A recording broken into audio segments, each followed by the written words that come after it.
Les marchés toujours à l'honneur sur TV Finance, c'est l'heure des Market Movers. Et pour cela, on retrouve Xavier Fenot, associé chez Interactive Trading. Bonjour Xavier.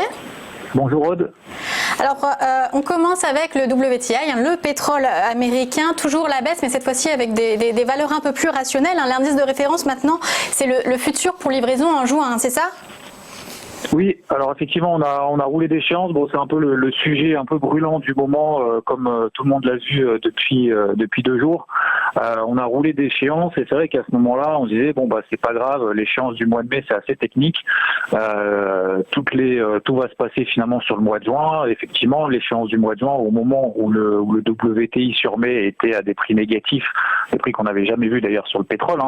Voire d'ailleurs j'ai eu beaucoup de questions en disant mais comment c'est possible qu'on puisse être payé pour recevoir du pétrole et on voit que sur le mois de juin, il est en train de se reproduire. Alors pas la même chose pour le moment, on en est loin, mais on a toujours une pression. Et c'est vrai que l'indicateur, le pétrole, peut être également quand même assez représentatif de la situation globale et ça peut quand même avoir des conséquences sans être alarmiste, mais ça peut avoir quand même des conséquences assez graves, que ce soit d'ailleurs sur les compagnies pétrolières, parce que les cours du pétrole déjà, si vous vous souvenez l'année dernière, les membres de l'OPEP avaient déjà mis beaucoup de temps à essayer de trouver un accord pour faire remonter les cours du baril du pétrole au-delà des $45 le baril.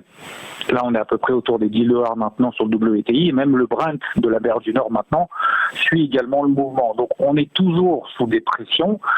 Les stocks on est à ras-bord en termes de stocks, en tout cas quasiment, et la demande pour le moment ne repart pas. Donc, faut vraiment faire attention sur le pétrole. C'est pas parce qu'il est sur cette zone des $10 qu'il peut pas forcément reproduire la même chose, notamment sur les contrats du mois de juin.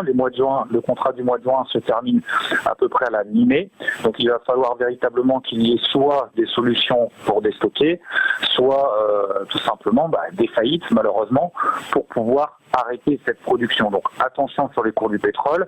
On n'est pas encore tout à fait, on n'est pas du tout d'ailleurs à la fin de l'échéance du mois de juin, mais on voit qu'il y a une très très grosse pression qui est en train d'être mise en place et surtout on a ce qu'on appelle des open interest qui sont très élevés, c'est-à-dire qu'on a un nombre de contrats qui est très conséquent sur le mois de juin, donc beaucoup sont intéressés. Ça veut dire que tous ces contrats devront être tôt ou tard de toute façon clôturés avant la fin de l'échéance du mois de juin, soit être livrés physiquement. Donc ça va encore beaucoup secouer. Là pour le moment les cours du pétrole sont à peu près, en tout cas le WTI à moins 16% encore, proche des $10, et même sur le Brent il est en train de suivre le mouvement également.